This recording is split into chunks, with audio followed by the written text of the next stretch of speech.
I'm sure you're a hardcore Juice WRLD fan, or at least somewhat deeper than just a casual. Therefore, you very likely know about Juice's girlfriend and fiance, as he allegedly proposed to Ali before he passed away, which we can clearly witness with the big diamond on her finger in this picture. So no need for introductions there, and likely the same situation applies to Lil Bibby, the founder and owner of Grade A, Juice WRLD's label imprint, for he has been the lead spokesman in communicating with the fans regarding the most recent posthumous album titled Legends Never Die. I mentioned him too because he has also been roped into the conspiracy theories and allegations somewhat along with Ali. The allegations against Ali Lodi began about a month ago, probably even further back to be honest, due to Starfire, Juice WRLD's previous girlfriend before Ali, her involvement in the Juice WRLD fanbase on social media, but it didn't really start to bubble up until a couple days ago when fans started bringing various pieces of evidence together for stories that will remain a mystery, such as why and how Juice WRLD tragically passed away on December 8th at the Chicago airport, given what police found on his plane, in addition to simply just Ali's criminal history and possibly predatory nature as a much older woman, sparking up a relationship with practically a kid who just signed a major label record deal worth millions and millions of dollars, along with an easily manipulated drug addiction. But with all that being said, in this section of the video, I am merely going to recite the most shared allegations and conspiracies, whether the conclusions or facts used with the arguments are true or false, and then in the next section, I will critique and correct or verify from my knowledge and research throughout the past couple of days. So the most viral allegations toward Ali Lodi were hosted in a single thread on Twitter posted by an account named Squirt Reynolds, and has since been taken down for unknown reasons, likely from Ali due to threats of defamation. I'm not sure though, although stories are being created left and right on just about every social media platform, wherein Squirt, I guess you would call him, pretty much accused Ali of being a likely suspect in the cause of Juice WRLD's passing, explicitly tweeting, Ali Lodi, Juice WRLD's girlfriend before he passed, is a high-profile drug dealer and may have contributed to him passing away, a thread. Then continues on a series of following posts stating, Ali has been charged for the importation of methamphetamine. This charge is on a level that is much bigger than a regular drug dealer. This is moving quantities of methamphetamine from other countries into the United States with values in the millions, with an attached photocopy of her legal documents wherein she did in fact plead guilty to such a crime. On her IG live, she often said how she always had her own money and she had traveled all over the world long before Juice. Looking at the relationship Juice and Ali had, things start looking a little questionable. She is 25. Why is a 25-year-old woman trying to befriend a 19-year-old? Well, word around town is that Ali and Juice met through her trying to sell him drugs. Not only that, she attempted the same with Smokepurpp, but never ended up succeeding with her attempts. Even just going through her Twitter, you'll find her trying to get Smokepurpp's attention in a bunch of tweets. This was way before she had any fame or any connection to Juice, with a few screenshots of old tweets replying to Smokepurpp, tagging him, or whatever you would call this. Squirt continues, Juice was preyed on. He was even trying to stay off of drugs, rest in peace Juice, alongside an old tweet from the legend Juice WRLD himself in late 2018 stating, been going through it lately and I'm honestly so close to saying fuck it, but I'm gonna keep fighting, hashtag drug free. Then proceeds to link some old unreleased snippets and or tracks Juice recorded in the beginning stages of dating Ali, as they officially began dating, at least social media wise, in November of 2018, wherein Juice's lyrics have been used as evidence by fans in an attempt to further prove that Ali was the cause of Juice's death, as she became a steady supply of drugs for Juice WRLD and thus encouraged his drug addiction. In the unreleased track Hotel Room, Juice raps, maybe it's the love, maybe it's the drugs, maybe it's because my girlfriend is the plug. Whereas in Fireflies, Juice again raps lyrics supposedly about drugs, although already it's a bit of a stretch considering he's comparing love to a drug in this song. The thread finishes off by roping Bibby into the equation by attaching a clip of Bibby offering Juice WRLD drugs in the studio, obviously including him in the causation of Juice's overdose by contributing to his problem of drug addiction. Now, as I mentioned earlier, there are many more allegations being thrown around on the internet towards Ali even as we speak. In fact, surprisingly, there are literally Instagram and Twitter accounts that have been created and run for the sole purpose of attempting to prove these allegations and theories, posting all sorts of things, including but not limited to more of Ali's replies under Smokepurpp's tweets, as well as screen recordings of Ali's lives following Juice's passing, wherein they attempt to entrap her by holding her to what she verbally said regarding where she was when the whole incident occurred and what drugs were present at the scene, and comparing them to her testimonies on social media and the official news report. Someone just said said, why did you let him take perks at the airport? Did you not just hear what I said? There was no perks around him to even take. Trust me. Because I know where they were. Nowhere near him.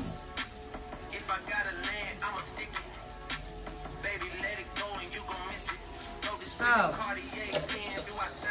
And like I just said, I was in the restroom and then I came out, held his head for a second. He said he didn't feel good, so I was like, okay, let's go sit down. We sat down and then he was gone. So, stop trying to say fucking stop. He screamed out my name for help and looked at me. And I ran to him and helped him. And did everything I could to try to save him.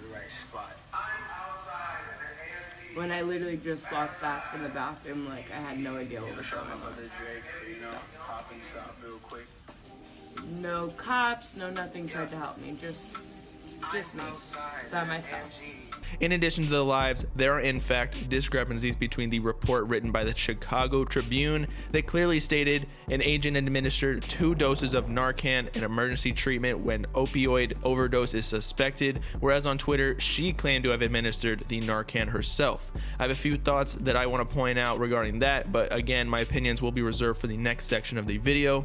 Starfire's tweets commenting on Juice's death, Juice's previous ex, as we discussed somewhat earlier on in the video, were even referenced, and that she reiterated notions that Allie was predatory in nature upon Juice WRLD explicitly tweeting, "I never checked Jared's phone once and Allie was harassing him in the DMs the whole time and eventually he went for it. We all know how that turned out, so don't even start with me." She also had some harsh words describing Allie in the DMs, claiming, "Yeah, she's so cool. That's why she's a 26-year-old stripper who started using a teenager 2 weeks after f***ing smoke perp.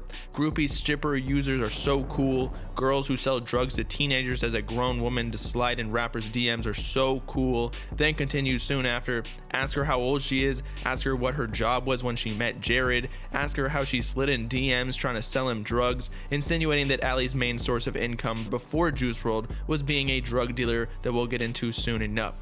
In a separate DM conversation with Starfire, she again implies Allie's predatory nature due to her aggressiveness and large age distance from Juice's, saying, "I was dating him when he signed actually," wherein she was then asked, "But didn't he cheat on you with Allie?" And Starfire answered, "Towards the end, yes, but she was trying to contact him the whole time."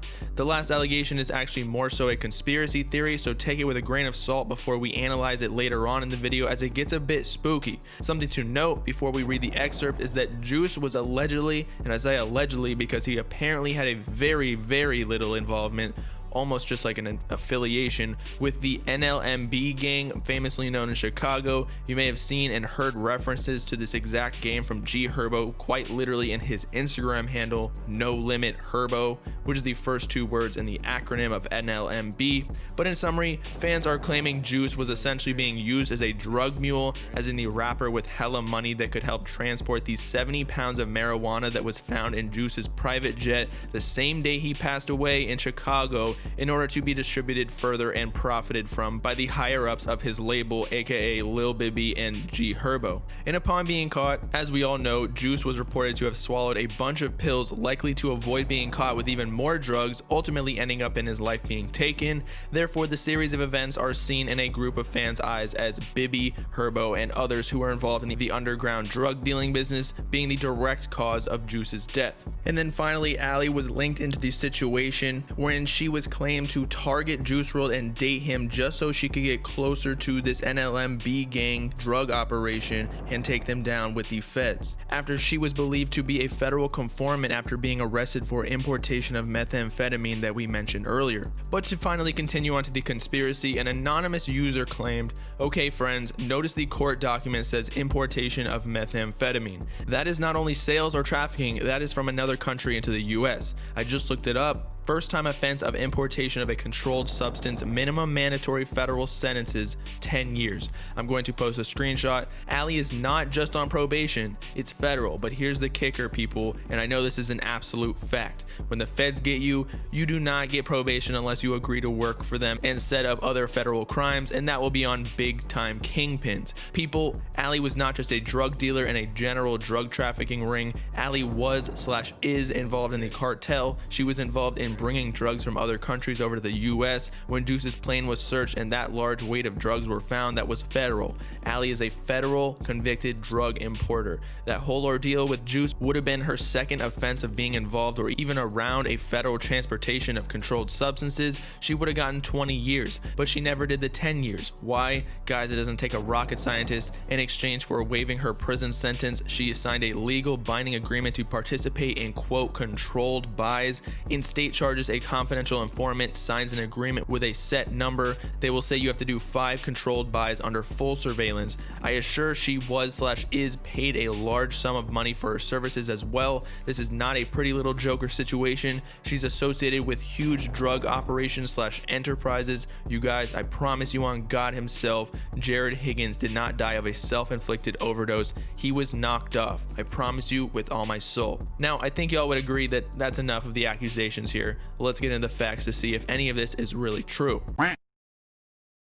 Firstly, I want to start off by refuting and or confirming some of the quote facts given by the accusers in the previous section. In my opinion, the most significant piece of evidence we can draw from is Allie's criminal history, which is actually referenced in pretty much all of the allegations and should be the most concrete evidence since, well, there aren't really that many facts. Wherein she is claimed to be a quote high-profile drug dealer charged with 1 count of importation of methamphetamine.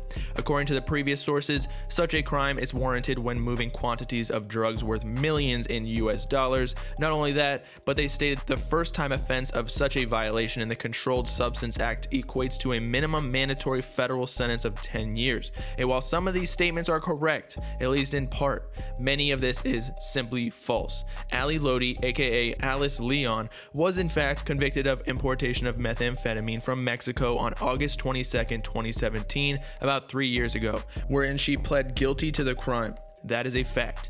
However, this conviction most definitely does not mean she possessed or was trafficking millions of dollars worth of drugs, nor does it mean she would have received the mandatory minimum federal sentence in prison. For as I just mentioned, Allie pled guilty and was sentenced exactly 30 months in jail, which would land her suspiciously at first glance around a March 2020 release, which we know she got out way earlier because she started dating Juice WRLD in late 2018. But as with many non-violent crimes and first-time offenders, she was likely let out early for good behavior. As for the bypass 10-year minimum federal imprisonment sentence, these laws in the Controlled Substance Act are really put there to scare criminals into pleading guilty, for it is typically the minimum sentence when the defendants fight the case in a trial, whereas the judge will strike a deal with the criminal if they plead guilty, also normally reducing the sentence heavily dependent upon the severity of the crime. In Allie's case specifically of importation of meth, the Federal Controlled Substance Act explicitly states 50 grams or more of methamphetamines, its salts, isomers, and salts of its isomers. Such a person shall be sentenced to a term of imprisonment which may not be less than 10 years or more than life. And I don't know about y'all, but having 50 grams of meth isn't kingpin drug lord if you ask me. Rather, her sentence and the facts more so infer that Allie was carrying less than 50 grams, which can be as low as 5 grams, since the ruling states that a case of methamphetamine trafficking involving 5 to 49 grams of methamphetamine, the federal judge must sentence the accused to a minimum of 5 years incarceration for a Class B felony under the Controlled Substances Act. However, this may change at the judge's discretion if the government prosecutor moves for a lesser sentence or if the defendant meets the qualifications for a safety value reduction. Therefore, there really is no mandatory minimum federal imprisonment for Allie's specific charges, not to mention proving all of the mega drug lord conspiracy theories wrong, as she likely had less than 50 grams of meth on her. This should also lay as a foundation of evidence that Allie was probably not a federal conformant, quote, knocking off Juice, as she was previously accused, since the crime really wasn't that severe. If she was facing life, then maybe, but she wasn't even even facing 10 years. And if she was a conformant all along and Juice WRLD was drug-free prior to meeting Ali in late 2018, why would she target him specifically, especially because he was not even slightly involved with the NLMB underground drug ring at that time? And the mere fact that why would the feds want Juice WRLD killed if he wasn't that involved in the drug ring? And even if he was, why would they want him killed because the feds want to make an example of putting someone in jail for life for such a crime, and probably extract even more information about this NLMB gang? And as for why Ali nor anyone that we know of were charged when the feds busted the massive quantity of paraphernalia and weapons aboard Juice's plane, can easily be explained by the mere fact that the plane was leased in Juice aka Jared's name, therefore all the drugs and crimes can be directed upon him solely, and since he passed, the police can't convict him, nor can they pin the many crimes on his entourage, since technically there is no way of knowing that Juice didn't do all of this himself without anyone else on the plane knowing. Ali and Juice's other friends' discrepancies in their words versus the official news reports can also be explained once again legally, and that they can't really speak too much about what happened publicly, or it can and will be used against them in court, for the feds can easily be one of the thousands of viewers on their respective Instagram lives. So Ali saying there was no drugs with them could just be a protection against, any federal claims against her or anyone with them. With all that being said though, this does not make Ali completely innocent, in that it definitely was odd that she was much older at age 26 and a grown woman in Juice WRLD's DMs when he was 18 or 19. But then again, it is legal, just a little off-putting. Love does happen in mysterious ways sometimes though, and I don't even know either Ali or Juice WRLD when he was still alive, so I can't even speak on their relationship. The Smoke Perp Thirst replies on Twitter were pretty slimy though, to say the least, but y'all know how women be sometimes, men too, when it comes to celebrities. And for all we know, maybe Ali was a bad influence on Juice WRLD. Probably a lot of people in his circle were, considering how things ended up without getting him any professional help. But no one can really be blamed for the cause of death, no matter how angry we are as fans. The truth is we weren't at the scene of the incident, and as much as it hurts, we have no right to blame anybody for what happened. Now, an argument can be made that whoever was responsible for allowing and or convincing Juice WRLD to bring aboard 70 pounds of weed on his private jet that day indirectly took Juice's life due to his impulsive reaction to swallow all his pills when the feds rolled up as he landed. So if Ali was involved in that for a fact, then yeah, let's blame her. Same with the NLMB gang or G Herbo or Bibby if they were involved. But there's no justification that exists for such an accusation currently, and right now Juice would probably be mad that we're blaming all his loved ones, whether you like them personally or not. Ultimately, and I know y'all gonna hate me for saying this, Juice WRLD had a drug addiction that he rapped and sang about even before dating Ali, and once an addict, always an addict. It's technically a disease that never goes away. I've seen it firsthand with some of my friends, so he ultimately made the decision to swallow all those pills that caused the overdose, even if he didn't mean to do so. But in summary, I'm not saying no one is to blame, for there may be an uncracked story that we have yet to hear, and probably won't ever in our lifetime, reserved for those involved with Juice, to be honest. But since we don't know many of the facts other than the ones I presented, we cannot just go around blaming certain individuals. Let the man rest in peace, and only positive words henceforth. So with that, it's your boy Bob Lamb signing off. Let me know in the comments your thoughts and opinions on the situation. Make sure to like and subscribe while you're at it for the latest hip-hop news, drama, and analysis videos, as well as to follow me on all my socials in the description to join the Bob Gang if you with it. Peace out, cutty people. Know what I'm saying?